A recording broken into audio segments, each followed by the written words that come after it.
Kembang aja deh ya. Ya. Dengan kondisi geram, sejumlah pengemudi ojol menuntun 1 unit sepeda motor milik kelompok debt collector di Jalan Gunung Sahari Raya, Sawah Besar, Jakarta Pusat.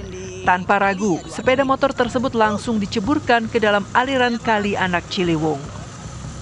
Kemarahan para pengemudi ojol dipicu ulah sekelompok debt collector yang berjumlah 6 orang yang mencoba merampas sepeda motor milik seorang emak-emak saat melintas di Jembatan Merah. Beberapa pengemudi ojol yang mengetahui kejadian tersebut mencoba membantu dan menyarankan agar persoalan tunggakan cicilan sepeda motor itu diselesaikan secara baik-baik. Bukannya terima masukan, kelompok debt collector justru menyerang pengemudi ojol dengan melempari batu. Keributan tersebut sontak memancing perhatian para pengemudi ojol lainnya yang langsung ikut membantu. Lantaran kalah jumlah, sekelompok debt collector kemudian kabur dan meninggalkan 1 unit sepeda motor.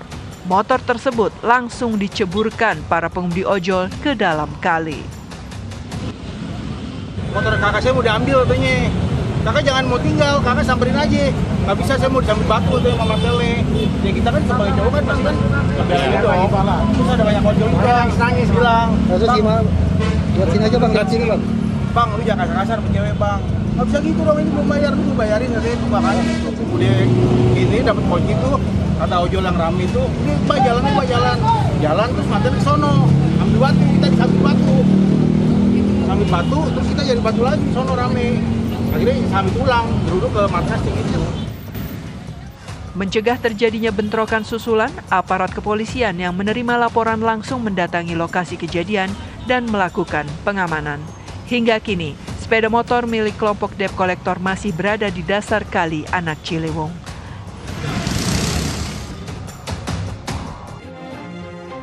Assalamualaikum pemirsa, bagaimana kabar Anda hari ini? Semoga sehat dan selalu bahagia.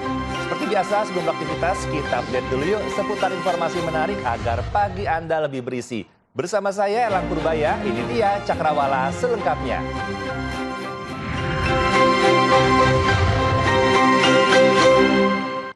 Sebuah mobil dibawa kabur seorang anak kelas 1 sekolah dasar saat tengah dipanaskan pemiliknya. Mobil sempat menabrak sejumlah kendaraan lain hingga tiang lampu merah di kawasan Kemang, Jakarta Selatan.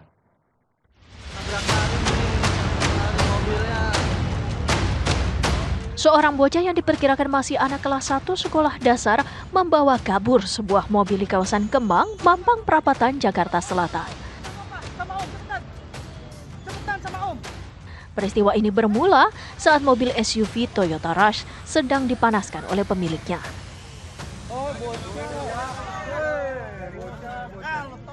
Tanpa diketahui oleh pemiliknya, bocah tersebut masuk ke dalam mobil dan membawanya kabur hingga melaju ke jalan raya sampai jarak sekitar 1 km.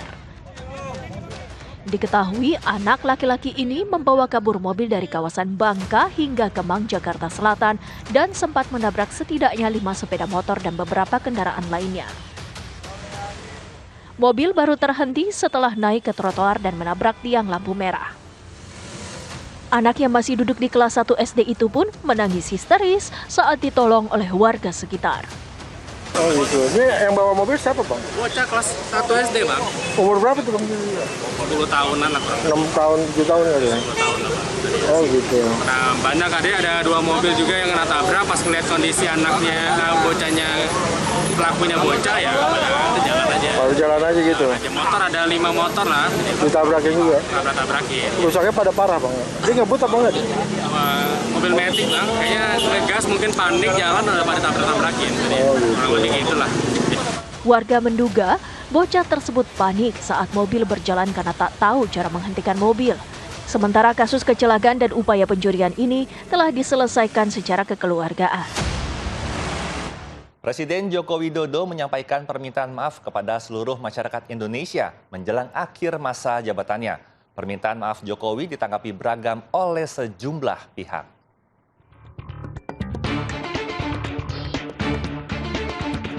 Presiden Joko Widodo menyampaikan permintaan maaf kepada seluruh masyarakat Indonesia menjelang akhir masa jabatannya dalam acara zikir dan doa kebangsaan menjelang HUT ke-79 RI di halaman Istana Negara pada Kamis lalu. Jokowi dan Kiai Haji Maruf Amin menyadari tidak dapat menyenangkan dan memenuhi harapan semua pihak selama menjabat sebagai Presiden dan Wakil Presiden RI. Dengan segenap kesungguhan dan kerendahan hati, izinkanlah saya dan Profesor Kiai Haji Ma'ruf Amin ingin memohon maaf yang sedalam-dalamnya atas segala salah dan kilap selama ini, khususnya selama kami berdua menjalankan amanah sebagai Presiden Republik Indonesia dan sebagai Wakil Presiden Republik Indonesia. Kami sangat menyadari bahwa sebagai manusia kami tidak mungkin dapat menyenangkan semua pihak. Kami juga tidak mungkin dapat memenuhi harapan semua pihak. Saya tidak sempurna, saya manusia biasa. Kesempurnaan itu hanya milik Allah Subhanahu wa Ta'ala. Permintaan maaf Presiden Joko Widodo ditanggapi beragam oleh sejumlah pihak. Politikus PDI Perjuangan Basuki Cahayapurnama alias Ahok menilai permintaan maaf Presiden di akhir masa jabatannya merupakan hal yang wajar. Tapi saya kira wajar ya. Saya kira menurut saya ya, hampir semua kepala pemerintahan atau di dunia di masa akhirnya itu secara itu pasti menyampaikan permohonan maaf. Sementara hal berbeda disampaikan Sekretaris Jenderal PDI Perjuangan Hasto Kristianto. Menurutnya Jokowi seharusnya mempertanggungjawabkan kebijakannya di depan rakyat, bukan sekadar meminta maaf. Ya, partai menegaskan bahwa kebijakan-kebijakan dari seorang presiden itu dipertanggungjawabkan di hadapan rakyat. Contohnya kami yang selama ini getol menolak impor beras, sekarang terbukti bahwa data-data yang sebelumnya disampaikan ternyata manipulatif. Terbukti tahun ini kita harus import 6 juta. Kebijakan-kebijakan itulah yang harus dipertanggungjawabkan terlebih dahulu kepada rakyat. Dan itu harus dikedepankan, bukan permintaan maafnya dulu. Istana mengundang para mantan presiden untuk hadir dalam upacara peringatan kemerdekaan RI di Ibu Kota Nusantara. Sekjen PDI Perjuangan Hasto Kristianto menyatakan telah menerima undangan untuk Presiden kelima RI Megawati Soekarno Putri.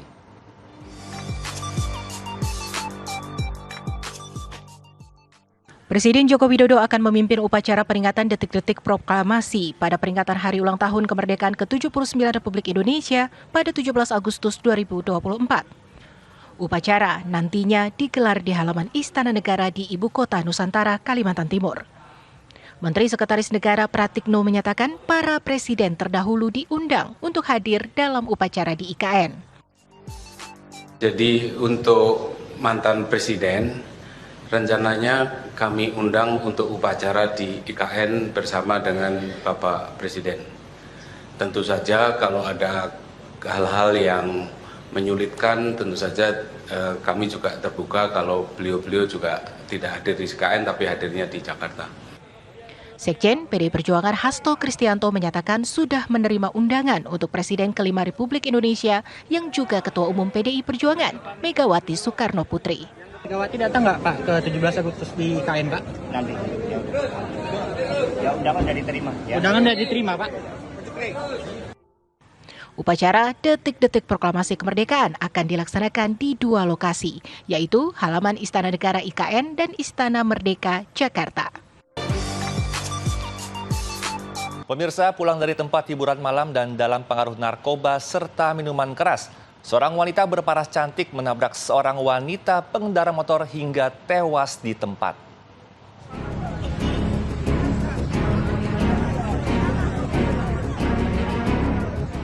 Pelaku yang masih berstatus mahasiswi ini bernama Marisa Putri, berumur 21 tahun. Pelaku mengaku dalam keadaan tidak sadar saat berkendara dan menabrak sepeda motor korban dari belakang. Setelah menabrak korban, pelaku sempat melarikan diri.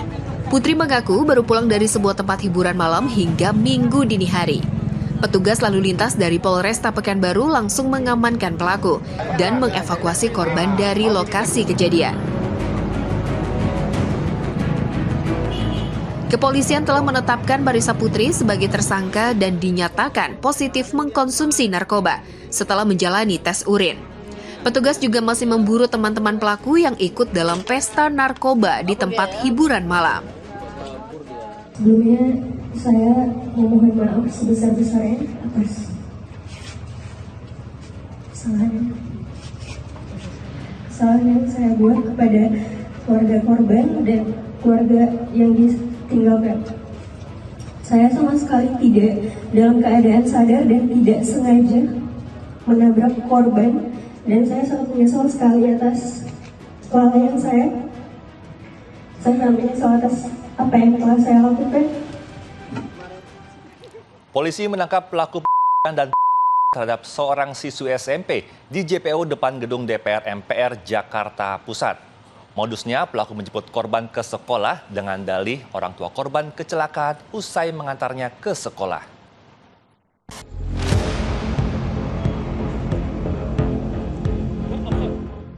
Inilah wajah pelaku berinisial FA yang ditangkap di sebuah indekos di kawasan Penjernihan, Bendungan Hilir, Jakarta Pusat. Dari hasil pemeriksaan, pelaku melancarkan aksinya dengan mendatangi sekolah tempat korban bersekolah pada pukul 5 pagi, tak lama setelah diantarkan orang tuanya. Pelaku pun meminta pihak sekolah untuk memanggil korban dan menyampaikan bahwa orang tuanya mengalami kecelakaan usai mengantarnya ke sekolah. Lantaran panik, korban pun meminta pelaku untuk mengantarkannya ke lokasi kecelakaan. Setelah sampai di jembatan penyeberangan orang yang berada tepat di depan gedung DPR MPR Jakarta Pusat, pelaku pun langsung menganiaya dan mengancam korban dengan sebilah. Setelah korban tak berdaya, pelaku langsung mengambil barang berharga milik korban seperti handphone, cincin, dan kalung. Saya awalnya dijatuhkan, terus mulut saya dibekap, terus saya sama diancam pakai terus dia juga melakukan perampasan dengan kekerasan. Dia minta cincin saya, dia minta anting saya. Karena di situ saya takut dia ngambil barang-barang saya dengan kekerasan. Jadinya saya kasih aja barang-barangnya. Pelaku telah ditahan di rutan Mapolda Metro Jaya dan dijerat dengan pasal pencurian dengan kekerasan dengan ancaman hukuman 9 tahun penjara.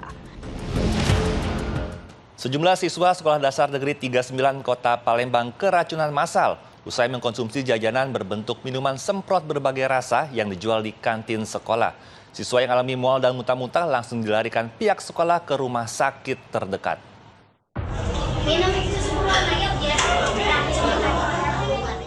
Sejumlah siswa kelas 4 Sekolah Dasar Negeri 39 Kota Palembang keracunan massal usai mengkonsumsi jajanan berbentuk minuman semprot berbagai rasa yang dijual di kantin sekolah. Total ada 9 siswa yang keracunan, 5 orang telah diperbolehkan pulang ke rumah, dan 4 orang sisanya harus menjalani perawatan intensif di rumah sakit lantaran mengalami gejala mual dan muntah yang mengkhawatirkan. Peristiwa ini bermula saat siswa yang sedang jam istirahat sekolah membeli jajanan yang dijajakan di kantin, namun saat hendak mengikuti jam pelajaran, siswa mulai mengalami gejala mual. Akhirnya mereka pun dilarikan ke puskesmas. Karena melihat kondisi korban alami gejala yang mengkhawatirkan, pihak puskesmas merujuk siswa-siswa yang keracunan ke rumah sakit terdekat. Pihak sekolah segera mencari tahu penyebab para siswa mengalami keracunan, kemudian didapati para siswa tersebut baru saja mengkonsumsi minuman semprot berbagai varian rasa. Jam 9:30 itu anak kan istirahat, mungkin kesempatan itulah anak-anak jajan kan.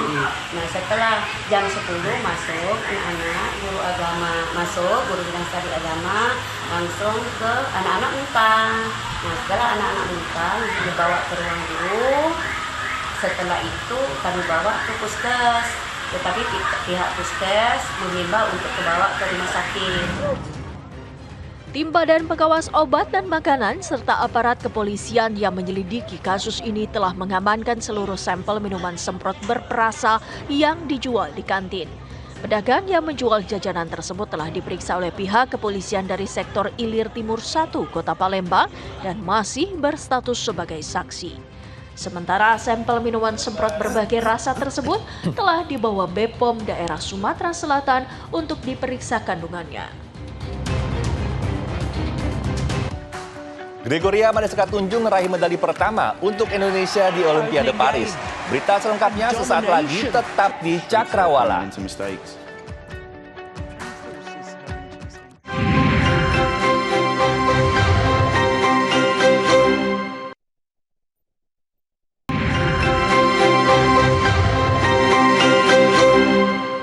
Terima kasih Anda masih setia menyaksikan Cakrawala bersama saya Erlang Purbaya. Pemirsa, bocah bule asal Ukraina viral di media sosial karena kerap berkeliaran seorang diri di kawasan Ubud, Gianyar, Bali. Bocah yang dijuluki si Koncong ini sering menaiki atap rumah warga dan memanjat papan reklame.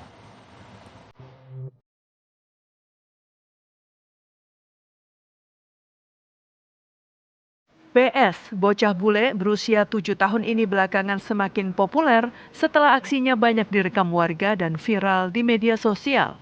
Bocah asal Ukraina ini kerap berkeliaran bertelanjang dada di jalanan seputar Desa Peliatan, Kecamatan Ubud, Kabupaten Gianyar, Bali, seorang diri tanpa pengawasan orang tua. Bocah yang dijuluki netizen si Kocong ini terekam video warga saat memanjat pohon, memetik kelapa, naik ke atap rumah warga, sampai memanjat papan reklame. Tak hanya itu, ulahnya juga mengundang rasa heran saat membantu buruh proyek dan membawa di jalanan di malam hari.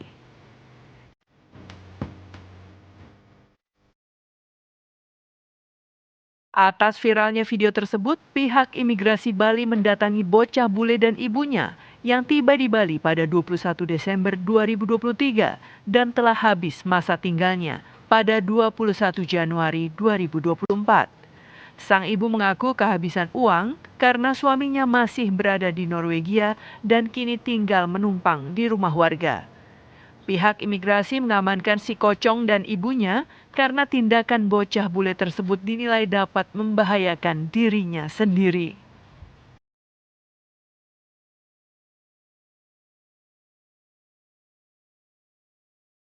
Coba mengumpulkan uang untuk pulang sebelum masa berlakunya masa izin tinggal yang habis, tapi juga tidak cukup dan tidak ada usaha untuk memperpanjang ke kantor, memperpanjang izin tinggalnya karena untuk visa on arrival bisa diperpanjang 1 kali, tapi itu pun tidak dilakukan dan ibu dan anak ini tinggal bersama warga, pemukiman warga.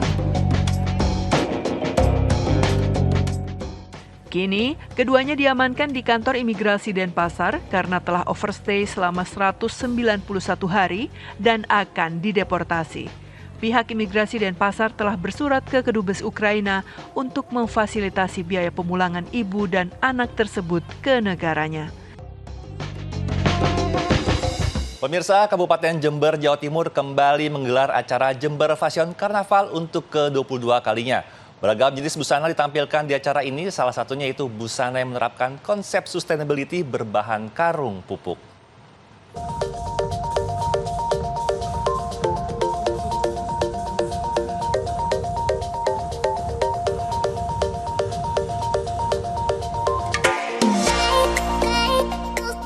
Sebagai bentuk komitmennya dalam memperkenalkan busana daerah ke kancah internasional, ajang tahunan Jember Fashion Carnaval 2024 digelar di Jalan Raya Kabupaten Jember, Jawa Timur. Pesta busana yang dimeriahkan pada 2 hingga 4 Agustus 2024 ini menyuguhkan perpaduan unik antara kreativitas lokal dan sentuhan internasional. Berbagai kostum dipertontonkan di catwalk sepanjang 3,6 km ini. Yang menarik dalam perhelatan ke-22 ini, selain mengusung konsep budaya lokal, para pesertanya juga diwajibkan untuk menggunakan bahan daur ulang. Salah satu contohnya dari PT Pupuk Indonesia, yang dalam ajang perdananya membuat masyarakat terkagum-kagum akan keunikan dan keindahan busana yang ditampilkan. Keikutsertaan yang digagas oleh Perkumpulan Istri Karyawan Pupuk Indonesia PIKA ini menampilkan sebanyak 22 busana yang menerapkan konsep sustainability dengan sentuhan karung pupuk dan juga kain tradisional atau wastra. Kami ingin mengenalkan wastra-wastra ini menuju tingkat internasional melalui festival-festival seperti ini. Di sini mungkin yang unik kalau dari baju-baju yang akan kami peragakan adalah kita 30% terbuat dari recycle karung pupuk. Seperti baju yang saya pakai kali ini dari karung pupuk ini yang gold ini, dan ini wastra dari batik yang ada. Nah itu pun nanti juga semuanya juga kita akan bawa wastra-wastra dari mulai tenun, batik, dan juga wastra lainnya dari Sabang sampai Merauke. Lebih lanjut, Tata berharap dengan keikutsertaannya di Jember Fashion Carnaval 2024, PIKA mampu memberikan dampak positif bagi masyarakat Indonesia, khususnya di dunia fashion. Menikmati segarnya es kelapa bercampur es krim dengan berbagai jenis topping yang disajikan di batok kelapanya langsung menjadi sajian sebuah kafe di Jalan Ciamplas, Kota Bandung, Jawa Barat. Berita ini sekaligus menutup perjumpaan kita pagi ini. Saya Alang Purbaya beserta kru bertugas pamit undur diri. Tetap semangat, sampai jumpa dan wassalamualaikum.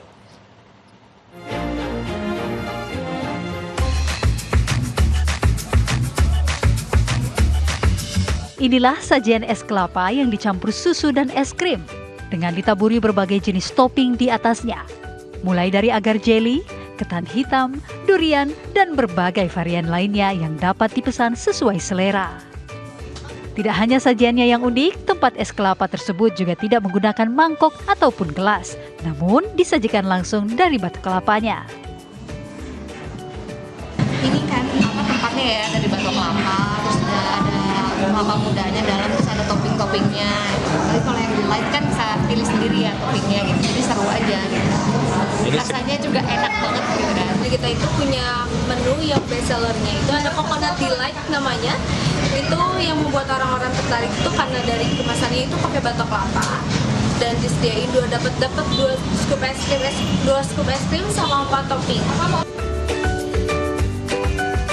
Es kelapa yang disajikan dalam wadah menggunakan batok kelapa di Bandung tersebut harganya dibanderol antara Rp30.000 hingga Rp40.000.